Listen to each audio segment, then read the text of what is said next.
আসসালামু আলাইকুম। দর্শকের কথা অনুষ্ঠানে আপনাদের সকলকে আমন্ত্রণ জানাচ্ছি। আজকে প্রথম যে মন্তব্যটা পড়ব সেটা লিখেছেন মোহাম্মদ হক।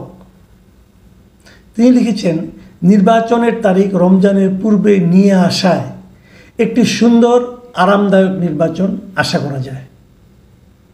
প্রিয় দর্শক, আপনারা বুঝতেই পারছেন আজকে আমি যে কমেন্টগুলো পড়ছি এবং আমার মতামত জানাচ্ছি সেগুলো মূলত গত রাতে তারেক রহমান এবং ডক্টর ইউনূসের বৈঠককে কেন্দ্র করে আমি যে কন্টেন্টটা করেছিলাম সেই কন্টেন্টে যে কমেন্টগুলো ছিল সেখান থেকে আমি আলোচনা করছি।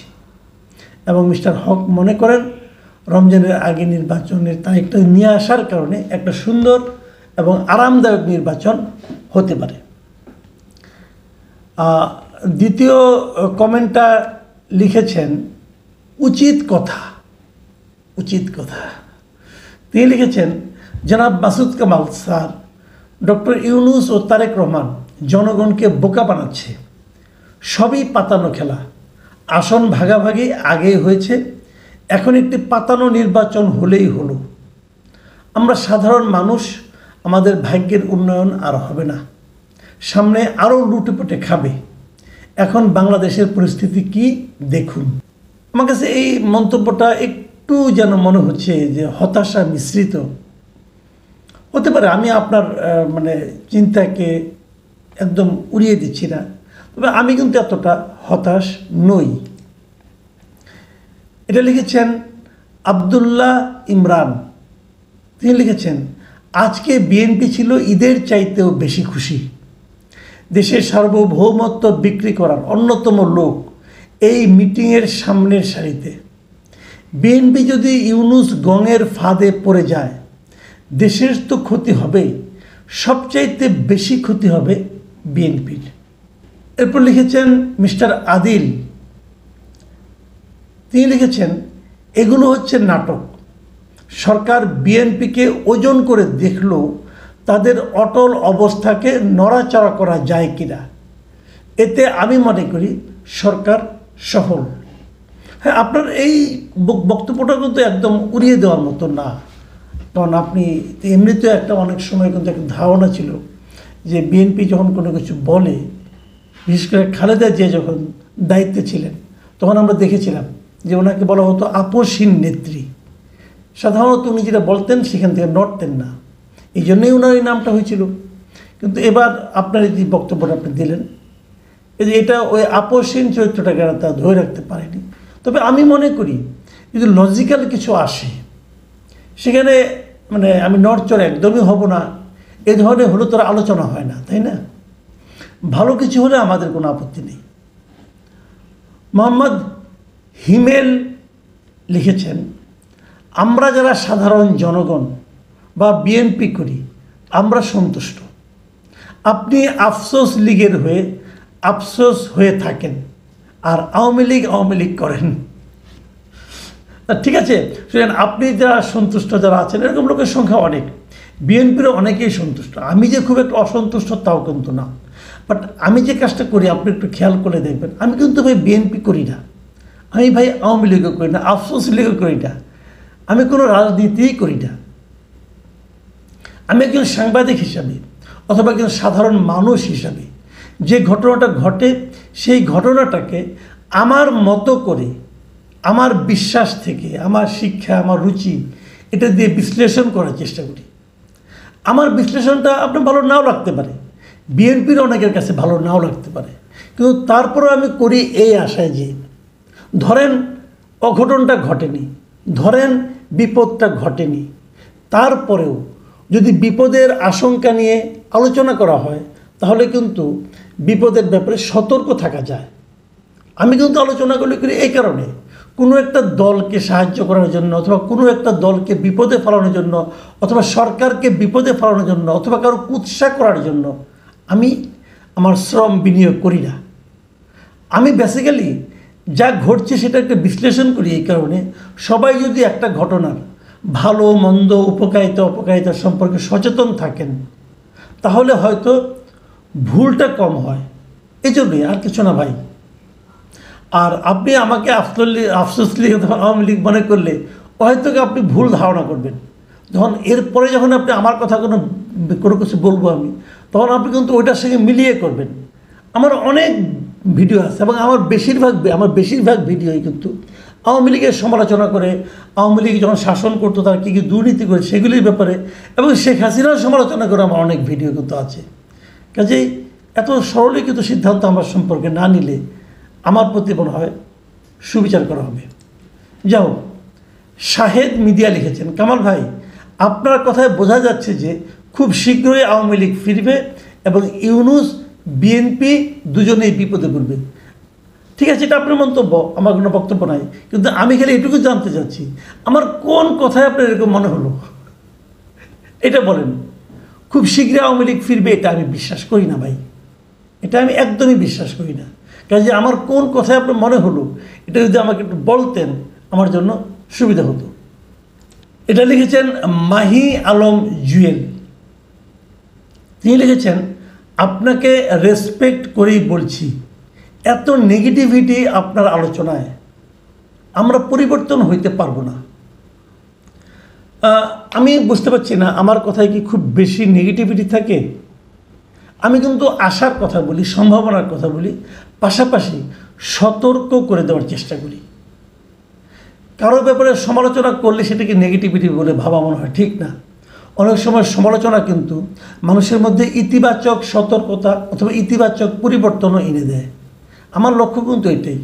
যেমন বিএনপি এবং ইউনূস সাহেবের এই বৈঠককে আমি কিন্তু নেগেটিভভাবে দেখিনি, শুরুতেই বলেছি এই বৈঠকটাকে আমি ইতিবাচকভাবে দেখি, কিন্তু আমি কিছু কিছু জিনিস ব্যাখ্যা করেছি। সেই ব্যাখ্যাগুলিকে আপনার নেগেটিভ কেন মনে হলো আমি বুঝতে পারলাম না। এরপর কমেন্টটি করেছেন মিজান হক। উনি কমেন্ট করেছেন নিরাপত্তা উপদেষ্টা ওখানে কেন ছিলেন মিটিং, এটা নিয়ে আমি একটা প্রশ্ন করেছিলাম, সেই বিষয়ে উনি কিছু বক্তব্য উনি লিখেছেন, নিরাপত্তা উপদেষ্টা কেন, সে কি ইন্ডিয়ার লোক নাকি, এখানে থাকতে পারবে না?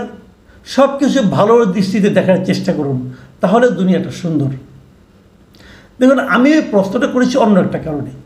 কারণটা হলো যে বিএনপি যে তিনজন উপদেষ্টার ব্যাপারে তাদের রিজার্ভেশনের কথা বলেছে, আপত্তির কথা বলেছে, তাদের মধ্যে একজন হলো এই লোকটা, এই নিরাপত্তা উপদেষ্টা।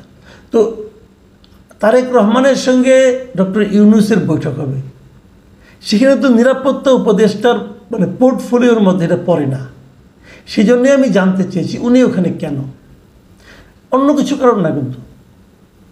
মানে এর জন্য আমার কোনো রাজনৈতিক উদ্দেশ্য নষ্ট হয়ে গেছে তা না ভাই, আমি এই জন্যই জিজ্ঞাসা করেছি। কারণ বিএনপি তো বলতে পারতো যে এই লোকটাকে তো আমরা বাদ দিতে বলেছি, সেই লোকটাকে এনে আপনারা আমার সঙ্গে বসালেন, এটা তো একটা রুচির ব্যাপার আছে।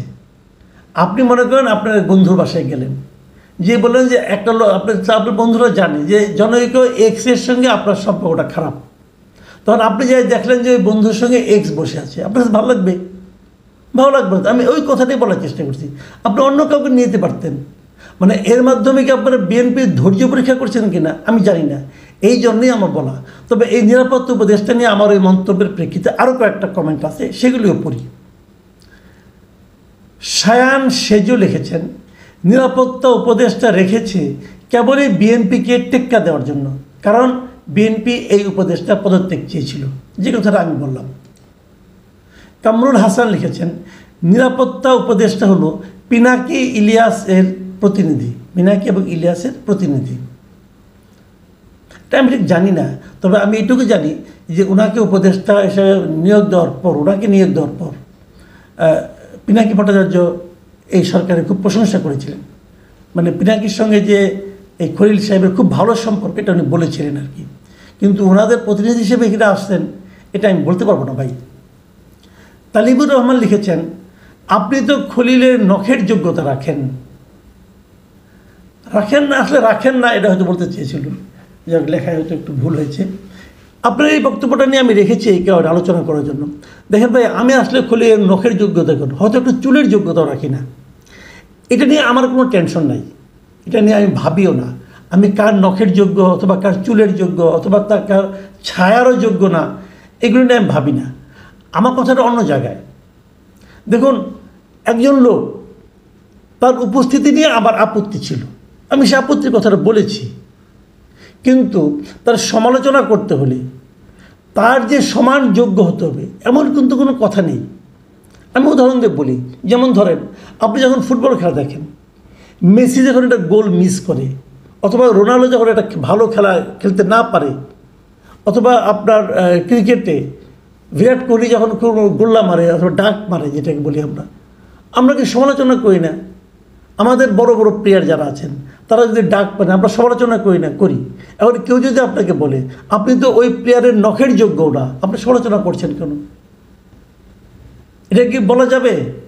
আপনি সমালোচনা করার জন্য, তার কোনো কাজের ব্যাপারে আপনার মতামত দেওয়ার জন্য তার সমান যোগ্য হতে হবে, এটা কিন্তু বাধ্যবাধকতা নাই, এটা কিন্তু বাধ্যতামূলক নয়। কাজেই আমি ওনার নখের যোগ্য নাই মানতেই রাজি আছি, আমার কোনো আপত্তি নেই তো ভাই, আমি আপনারও নখের যোগ্য না, কিন্তু আপনার কথা নিয়ে আলোচনা করছি, সমস্যা তো নাই। কোনো সমস্যা আছে? আলোচনা আপনি করতে পারেন। আপনি ডক্টর ইউনূসের সম্বন্ধে আলোচনা করছি, আমি তারেক রহমান নিয়ে আলোচনা করছি, অনেককে নিয়ে আলোচনা করছি, করতেই পারি, আপনিও করতে পারেন। যেমন আপনি আমাকে নিয়ে করলেন, কোনো সমস্যা তুলো না আমার। কারণ এই জন্য আমি বলবো আপনি আমার চেয়ে অনেক যোগ্য, কাজে আপনার সমালোচনাটা ঠিক আছে তা কিন্তু না, আপনার বক্তব্য নিয়ে আমি আলোচনা করতে পারি। এরপরে যে মন্তব্যটা আছে সেটা লিখেছেন মাহফুজুর রহমান। তিনি লিখেছেন, আপনার একটাই কাজ, তা হলো দেশের মানুষের মধ্যে বিভেদ সৃষ্টি করা। আপনি দেশের মানুষের অশান্তি দেখতে পছন্দ করেন। ভাই, আপনি যে কথাটা বলেছেন না, এটা আমার জন্য সবচেয়ে বেদনাদায়ক কথা। বেদনাদায়ক এই কারণে যে আমি এই কাজটাই সবচেয়ে অপছন্দ করি। আমি দেশের মানুষের মধ্যে ঐক্য দেখতে চাই।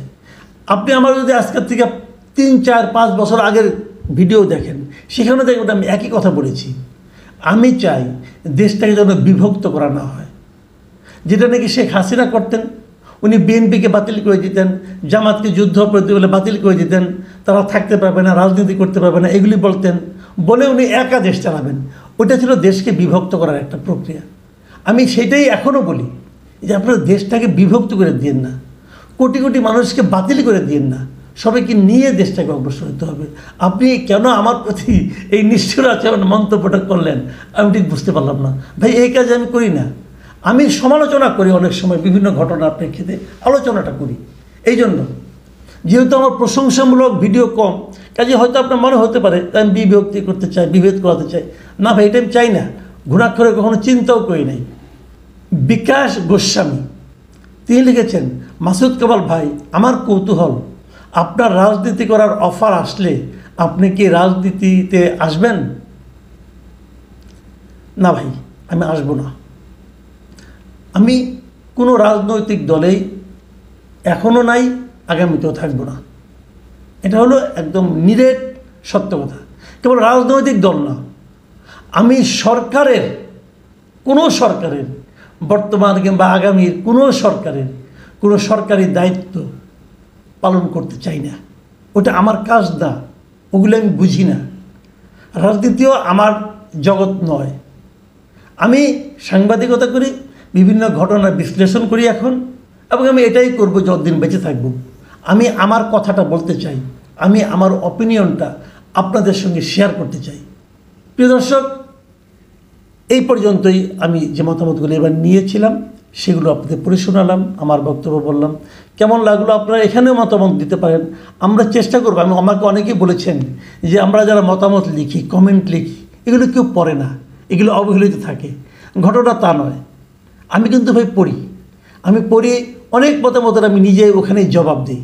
আপনারা যারা মতামত লিখেন তারা 2 দিন 3 দিন পরে একবার চেক করে দেখেন যে আপনার মতামতের কোনো জবাব আপনার ওখানে আছে কি না। আমি প্রায় দিই। আর যেগুলো আমার কাছে একটু মনে হয় নতুন ধরনের আলোচনা করা যায়, সেগুলোই এখানে এই দর্শকের কথায় আমরা আলোচনা করি।